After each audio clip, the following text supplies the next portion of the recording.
Final destination ఈ series తెలియనోడు ఎవడో ఉండడు. ఒకవేళ చూడకపోతే చూసేయండి. ఈ మధ్యనే దాని కొత్త పాట ఒకటి రిలీజ్ అయింది.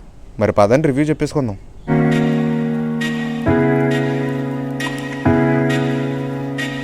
అనగనగా ఒక కుటుంబం. అక్కడ తాత, మామ, కొడుకులు, కూతుర్లు, మనవళ్ళు, మనవరాళ్ళు అందరూ హ్యాపీగా కలిసి పార్టీ చేసుకుంటారు.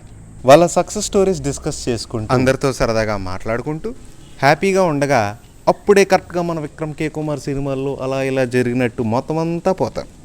ఎలా పోయారు అన్నదానికి మీరు సినిమా చూసి తెలుసుకోండి. ఈ సినిమాలో మనకి స్టోరీలు పూరీలు అక్కర్లేదు, కావాల్సినంత విధ్వంసం ఉంది.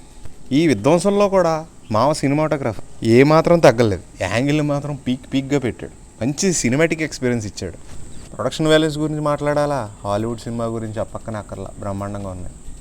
ఇందులో వర్క్ చేసిన ప్రతి ఆర్టిస్ట్ కూడా చాలా బాగా చేశారు. డైరెక్టర్ మావ డిజాస్టర్ని బాగా క్రియేట్ చేశాడు. ఈ మూవీ కాన్సెప్ట్ కూడా చూస్తున్నప్పుడు మీకు రే భలే ఉందే అనే ఫీలింగ్ కూడా వస్తుంది. ఈ మూవీ చూస్తున్నప్పుడు మనలో ఉన్న సైకోగాడు కూడా బయటకు వచ్చేస్తాడు. ఆడు సాటిస్ఫై కూడా అయిపోతాడు. ఓవరాల్గా మూవీని చాలా బాగా ఎంజాయ్ చేస్తారు. చూసి మీరు వచ్చి చెప్పే మాట నైస్. మా సైడ్ నుండి దీనికి ఇచ్చే రేటింగ్ సరే. మరి మళ్ళీ నెక్స్ట్ రివ్యూ కలుద్దాం. బై.